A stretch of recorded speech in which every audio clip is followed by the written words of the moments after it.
వీక్షకులందరికీ నమస్కారం. 2025వ సంవత్సరంలో ఫిబ్రవరి మాసంలో ఏ విధమైనటువంటి గ్రహగతులు ఉండబోతూ ఉన్నాయి? ఎందుకంటే ఈ గ్రహ సంచారం అనేటువంటిది ఫిబ్రవరి దగ్గర నుండి చాలా కీలకంగా మారబోతూ ఉన్నది. ఉదాహరణకి కుజునికి ఉండేటువంటి వక్రగతి పూర్తయిపోతూ ఉండడం, గురునకు ఉండేటువంటి వక్రగతి పూర్తయిపోతూ ఉండడం, అలాగే గ్రహాల్లో ప్రత్యేకమైనటువంటి మార్పులు ఇవన్నీ వెరసి ద్వాదశ రాశుల పైన పూర్తిగా ప్రభావాన్ని చూపబోతూ ఉన్నాయి. ఉదాహరణకి ఈ మాసంలో ఉండేటువంటి గ్రహస్థితిని గమనిస్తే ఫిబ్రవరి నెల 4వ తారీఖు రాత్రి అంటే 5 వచ్చేస్తుంది. 5వ తారీఖుల గాయతూ గురుని యొక్క వక్రగతి పూర్తయిపోతుంది. ఇప్పటి వరకు వక్రించినటువంటి గురువు ఇక రుజుమార్గంలో ప్రయాణం చేస్తూ తన యొక్క సాధారణ ఫలితాలని ఇవ్వబోతూ ఉన్నారు.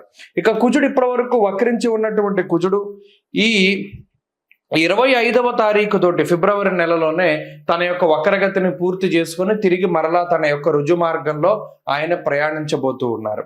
అలాగే రవి మకర రాశిలో సంచారం చేస్తారు 13వ తారీఖు వరకును. ఆ తదుపరి 13వ తారీఖు లగాయితూ కుంభరాశిలో రవి శని గ్రహాల యొక్క యుతి. ఇది కూడా చాలా ఇంపార్టెంట్. అంటే జ్యోతిష పరిభాషలో గురుశనుల యొక్క యుతి, శనికుజుల యొక్క సమసప్తక స్థితి, రవిశనుల సమసప్తక స్థితి, రవిశనుల యొక్క యుతి. ఎందుకంటే ఆ గ్రహం అస్తంగత్వం అయ్యేటువంటి విధానం ఇవంతా కూడా ఈ కొంత ప్రభావాన్ని చూపెడుతూ ఉంటుంది. ఇప్పటి వరకు రవిశనులు కలిసిందిలా సంవత్సర కాలం తర్వాత మరలా ఇప్పుడే రవిశనులు కలిసి ప్రయాణం చేయబోతూ ఉన్నారు. కాబట్టి శుక్రుడు రాహువు కలిసి మీనరాశి యందు ఉండబోతూ ఉన్నారు. ఇలా ఉన్నప్పుడు ఈ ఫిబ్రవరి మాసంలో ద్వాదశ రాశులకు ఏ విధమైన ఫలితాలు కలగబోతాయో మనం తెలుసుకుందాం. ముఖ్యంగా ఈ మాసం అంతా కూడా దేని మీద ఆధారపడింది అంటే గురుడిచ్చేటువంటి ఫలితాల మీదే ఆధారపడి ఉంటుంది. తప్పితే రవిశనుల యొక్క యుతి జరిగినప్పుడు అనగా 13వ తారీఖు దాటిన తర్వాత కూడా ఎక్కువ విషయాలు ప్రభావితం అవుతూ ఉంటాయి. కాబట్టి ఈ విషయాలను నిశ్చితంగా పరిశీలన చేద్దాం. అందులో భాగంగా ద్వాదశ రాశుల యొక్క ఫలితాలని మనం చూద్దాం. వృషభ రాశి వారికి ఈ ఫిబ్రవరి నెల ఏ విధమైనటువంటి ఫలితాలను ఇవ్వబోతూ ఉన్నదో తెలుసుకుందాం. ముఖ్యంగా ఈ మాసంలో గురుని యొక్క వక్రగతి తాలూకు దోషము అనేటువంటిది తొలగిపోయినది. అయితే గురుబలం అనేటువంటిది లేదు. అలాగే తృతీయంలో ఉండే యోగించేటువంటి కుజుడు ఇప్పుడు 2వ స్థానానికి వచ్చారు. అది కూడా ఈ మాసం చివరిలో వక్రగతిని వదిలిపెడుతున్నారు. అయినప్పటికీ కుజుని యొక్క స్థితి 2వ రాశిలోనే కాబట్టి కుజబలం ఉండదు. ప్రధానంగా ఈ రాశి వారికి ఉన్నటువంటి బలం ఏదైనా ఉంది అంటే 13వ తారీఖు దాటిన తర్వాత రవి యొక్క బలం, అలాగే శుక్ర రాహువుల బలం, 3 గ్రహాలపై వృషభ రాశి వారు ఆధారపడి గోచార రీత్యా ముందుకు వెళ్ళవలసినటువంటి పరిస్థితి. అంటే పర్సంటేజ్ ప్రకారం చూస్తే 35% బలం అనేటువంటిది ఈ గ్రహాల వల్ల గోచార రీత్యా వృషభ రాశికి వస్తూ ఉన్నది. 35% అంటే పాస్ అయినట్టే, ఫెయిల్ అయిపోయినట్టు కాదు. ఈ గోచారం అనేటువంటిది ఎక్కడికక్కడ మిమ్మల్ని నిలబెడుతూ ఉంటుంది. నిలబెట్టడం అంటే ఏంటి? ఎక్కడ పడిపోకుండా. అలా అని ఇది చాలా అత్యద్భుతమైన స్థితి కాదు. ఎందుకంటే బలమైనటువంటి గ్రహాలు అనుకూలతలు ఏమి చూపించట్లా. జన్మగురుని యొక్క దోషం ఉన్నది, 2వ స్థానమందు కుజుని యొక్క స్థితి ఉన్నది, భాగ్యరవి యొక్క దోషం ఉన్నది. అలాగే 13వ తారీఖు దాటితేనే కానీ రవి అనుకూలత లేదు. రవి రాహు శుక్రులు మాత్రమే 13వ తారీఖు దాటాక అనుకూలిస్తూ ఉన్నారు. అందువల్ల సాధారణమైన మాసమే. ఇదేమి భయంకరమైన ప్రతికూలతలు ఉండవు, భయంకరమైన అనుకూలతలు ఉండవు. ఏదైనా అడపాదడపా కొంత మంచి జరిగితే రాహు శుక్రుల యొక్క కలయిక లాభస్థానంలో ఉంది కాబట్టి మొండి బాకీలు ఏమైనా వసూలు అవ్వడానికి ఈ నెలలో కొంత అవకాశం ఉంటుంది. అంటే ఏంటి? ఎక్కడో మనం వెచ్చించినటువంటి ధనం ఎవరికో అప్పుగా ఇచ్చో లేకపోతే ఇంకో చోట ఎక్కడైనా డబ్బు స్ట్రక్ అయిపోయినటువంటి పరిస్థితులు ఉంటే అవి ఈ మాసంలో ఏమైనా మీకు రికవరీ అవ్వడానికి ఆస్కారం ఉంటుంది. అలాగే తాకట్టు పెట్టినటువంటి బంగారపు వస్తువులు కానీ, బంగారం కానీ, లేదా మీకు సంబంధించినటువంటి ప్రాపర్టీస్ కానీ మరలా వాటిని తిరిగి ఆ తాకట్టు నుండి విడిపించుకోవడానికి కూడా ఈ నెల చాలా ఉపయోగపడుతుంది. అలాగే ఏదైనా కొత్తగా వాహనాలు కానీ, వస్త్రములు కానీ, వస్తువులు కానీ, బంగారాన్ని కానీ కొనుగోలు చేయడానికి ఈ గ్రహస్థితి ఈ మాసంలో చాలా ఉపయోగపడుతుంది. శుభ కార్యక్రమాలు జరగడానికి, దైవ దర్శనాలకి, తీర్థయాత్రలకి ఈ గ్రహస్థితి చాలా ఉపయోగపడుతుంది. అలాగే విచారే నవమే రవో అంటూ ఉన్నది శాస్త్రం. 13వ తారీఖు వరకు 9వ స్థాన సంచారం రవిగ్రహానికి కొంత మీకు విచారానికి కారణమవుతూ ఉంటుంది. విచారము అంటే ఏంటి? ఏదో మనం ప్రణాళికాబద్ధంగా జీవనాన్ని గడపలేకపోతున్నామనో, బరువు పెరిగిపోతున్నామనో, లేదా పక్క వాళ్ళలాగా మనం ఆనందంగా లేవనో, లేదా మన తోటి ఉద్యోగస్తుల్లాగా మనకి ఉద్యోగంలో అంత శాలరీ రావట్లేదనో, ఏదో ఒక రకమైనటువంటి విచారము అనేటువంటిది ఉంటుంది. అయితే ఇది మీరు వదిలిపెడితే వెళ్ళిపోతుంది ఈ విచారం. కానీ అనవసరమైన విషయాలు పట్టించుకోవడం ద్వారా ఈ విచారాన్ని కొని తెచ్చుకున్నటువంటి వాళ్ళు అవుతారు వృషభ రాశి వారు.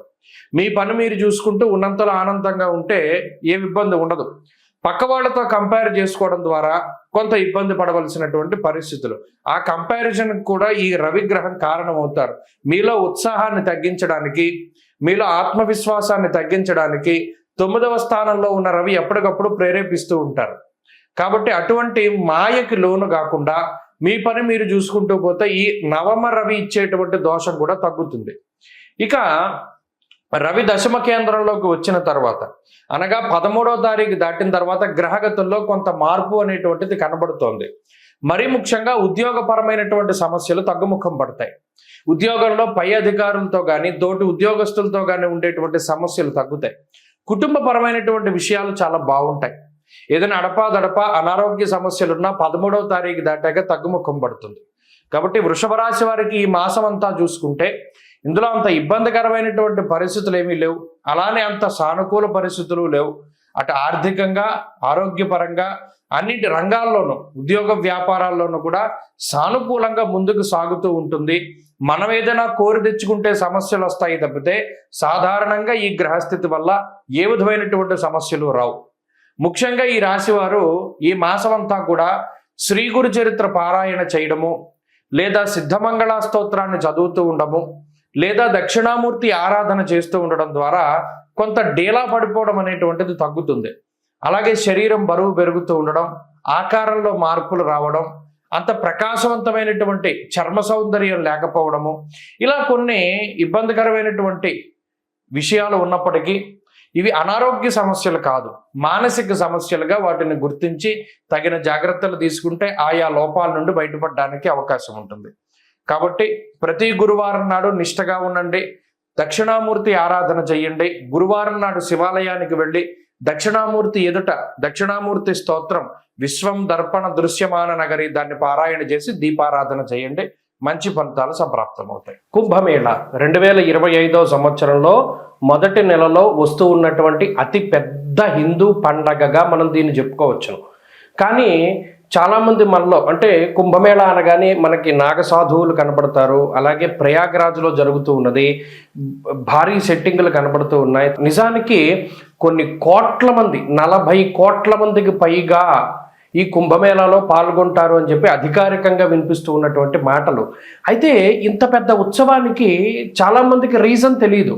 అంటే చాలామంది మనలో కుంభమేళానికి వెళ్తున్నాం, మేము స్నానం చేద్దాం అనుకుంటున్నాము, ప్రయాగలో స్నానం చేస్తాము, దాని తర్వాత గయ వెళ్తాము, దాని తర్వాత కాశీ వెళ్తాము, ఇవన్నీ చెప్తారు. నిజానికి అసలు మనం చేస్తూ ఉన్నటువంటి దానికి పారమార్థికం ఏమిటి, అంటే కుంభమేళ అంటే ఏమిటి, మనం అక్కడికి ఎందుకు వెళ్ళాలి, దానిలో ఎందుకు స్నానం చేయాలి. ముఖ్యంగా పేరు చూస్తే కుంభమేళ, ఇది హిందూ పదం. కుంభ అంటే మనం రాసుల్లో కూడా కుంభరాశి మనకి కనబడుతూ ఉంటుంది. ఒక పురుషుడు ఒక కుండని పట్టుకుని నుంచుని ఉంటాడు, అది కుంభరాశిగా ప్రతీతి. అలాగే మేళ అంటే కలయిక. నిజానికి కుంభమేళ అనే పేరు ఎక్కడి నుండి వచ్చిందంటే కుండలో ఉన్నటువంటి తేనె, అంటే దీన్ని ముఖ్యంగా అమృతం కింద చెప్తారు. దేవతలు రాక్షసులు 12 సంవత్సరాల పాటు మందర పర్వతాన్ని ఆధారంగా చేసుకుని పరమేశ్వరుడైనటువంటి మహానుభావుడు శ్రీ మహావిష్ణువు ఆయన కూర్మావతారంలో కింద ఆ పర్వతం కింద ఉండగా వీళ్ళు కవ్వం కింద చేసుకుని ఈ దేవతలు రాక్షసులందరూ కూడా అమృతం కోసం ఈ పర్వతాన్ని జిలుకుతారు. అదంతా కూడా మనకి తెలిసినటువంటి విషయమే. అయితే ఇలా 12 సంవత్సరాలు ఈ పర్వతాన్ని, అంటే ఆ క్షీరసాగరాన్ని మధించిన తర్వాత 12 సంవత్సరాల తర్వాత మనకి అమృతం వస్తుంది. ఈ వచ్చినటువంటి అమృతాన్ని ఎవరు తీసుకోవాలి అనేటువంటి ఈ తోపులాట్లో ఆ కుండలో ఉన్నటువంటి ఆ అమృతము 4 చినుకులు, అంటే చిన్న చిన్నవి 4 ప్రాంతాల్లో పడతాయి భారతదేశంలో. ఆ 4 ప్రాంతాలే ప్రయాగ్రాజ్, ఉజ్జయిని, అలాగే నాసిక్లో ఉన్నటువంటి త్రయంబకేశ్వర్, ఇక 4వది హరిద్వార్. మీరు ఎప్పుడైనా చూడండి కుంభమేళాలు జరిగినప్పుడు ఈ 4 ప్రాంతాల్లోనే జరుగుతాయి. దానికి కారణం ఇది. ఆ అమృతం, ఆ కుండ ఏదైతే మహానుభావుడైనటువంటి శ్రీ మహావిష్ణు స్వరూపంలో ఆయన ధన్వంతరి తీసుకొచ్చినటువంటి అమృత కలశం ఉన్నదో దానిలో నుంచి 4 బిందువులు పడ్డాయి భారతదేశంలో ఈ 4 ప్రాంతాల్లో. అందుకనే ఈ 4 ప్రాంతాల్లోనూ కుంభమేళా అనేటువంటిది నిర్వహిస్తారు. ఫస్ట్ ఆఫ్ ఆల్ ఈ పాయింట్ మనం గుర్తుపెట్టుకోవాలి. ఇక రెండవది, ఎప్పుడెప్పుడు జరుగుతాయండి కుంభమేళా అంటే, ప్రతి కుంభమేళా అంటే ఇందులో మనం ఒకటి గుర్తుపెట్టుకోవాలి, 12 సంవత్సరాలకి ఒకసారి కుంభమేళా జరుగుతుంది. అయితే ఇది ఎలా జరుగుతుంది? కాల నిర్ణయం 12 సంవత్సరాలు. ఇప్పుడు మనం గురుని బట్టే మనం పుష్కరాలు వస్తూ ఉన్నాయి. గురుని బట్టి ఎందుకు వస్తాయి పుష్కరాలు? అది కూడా మనం ఆలోచించాలి. మనం గుడ్డిగా వెళ్ళిపోకూడదు. ఓకే, గురుని బట్టి పుష్కరాలు వస్తాయి అంటే ఎందుకు వస్తాయి? ఇక్కడ దేవగురుడైనటువంటి బృహస్పతికి సంబంధించినటువంటి మానము ఒకటి ఉన్నది, అంటే కొలత. బారుహస్పత్య మానము అన్నాం. ఇప్పుడు మనం ఉన్నాము చాంద్రమానాన్ని అనుసరిస్తాం. సౌరమానం ఒకటి ఉంటుంది, బారుహస్పత్యమానం ఒకటి ఉంటుంది. ఇలా కాలానికి ఉండేటువంటి కొలమానాలు ఒక్కొక్క గ్రహాన్ని ఆధారంగా చేసుకుని ఒక్కొక్కటి ఉంటూ ఉంటాయి. ఇప్పుడు ఉత్తరాదిలో ఉండేటువంటి కొలమానం అంతా బారుహస్పత్యమానము, సౌరమానము అంటారు. ఈ సౌరమానం, బారుహస్పత్యమానాల ఆధారంగా సూర్యుడు గురుడికి సంబంధించినటువంటి గ్రహ గమనాలను బట్టే ఈ కుంభమేళా వస్తూ ఉంటుంది. ఈ రవిగురుల యొక్క మార్పులు, ముఖ్యంగా రవిగురులు ఇద్దరూ కలిసి వృశ్చిక రాశిలో ఉన్నప్పుడు ఉజ్జయినిలో ఈ కుంభమేళా నిర్వహిస్తారు. అలా కాక రవి మకర రాశిలో సంచరిస్తూ గురుడు వృషభ రాశిలో సంచారం చేసినప్పుడు ప్రయాగలో కుంభమేళా నిర్వహిస్తారు. అలాగే రవి మేషరాశి యందు గురుడు కుంభరాశిలో ఉండగా హరిద్వార్లో కుంభమేళా నిర్వహిస్తారు. అలాగే రవి గురులు ఇద్దరు కూడా సింహరాశిలో సంచారం చేస్తూ ఉన్నప్పుడు ఆ సమయంలో నాసిక్లో ఉన్నటువంటి త్రయంబకేశ్వర్లో మనకి కుంభమేళా నిర్వహిస్తారు. కాబట్టి ఎప్పుడు పడితే అప్పుడు రావు. ఇందులో 12 సంవత్సరాలకి ఒకసారి కుంభమేళా వస్తుంది. 12 కుంభమేళాలు పూర్తయితే దాన్ని ఒక మహాకుంభమేళా అన్నారు. అంటే ఈ లెక్కన మహాకుంభమేళా ఎప్పుడు వస్తుంది? 12లో 144 సంవత్సరాలకి ఒక్కసారి మాత్రమే మహాకుంభమేళా వస్తుంది. ఈ కుంభమేళా వచ్చింది అంటే ఈ 45 రోజుల పాటు సిద్ధులు, యోగులు, మునులు, ఋషులు, కంటికి కనబడనటువంటి శరీరాలతో తిరుగుతూ ఉండేటువంటి వారు, తేజస్వరూపులు, దేవతలు, యక్షులు, కిన్నెరలు, కింపురుషులు, గంధర్వులు ఎవరైతే ఉన్నారో వారందరూ కూడా ఈ కుంభమేళాలో స్నానం ఆచరిస్తారు. అందుకనే దానికి అంతటి ప్రాధాన్యత. మరి ఇంతమంది మహానుభావులు స్నానం చేస్తూ ఉంటే అందులో కూడా మనం ఆ సమయంలో స్నానం చేయడం ద్వారా ఈ శరీరాన్ని అంటిపెట్టుకున్నటువంటి పాపరాశి అంతా దగ్ధమైపోతుంది అన్నాడు. ఇంకా అంతకు మించి మానవ జన్మకి కావాల్సింది ఏముంది?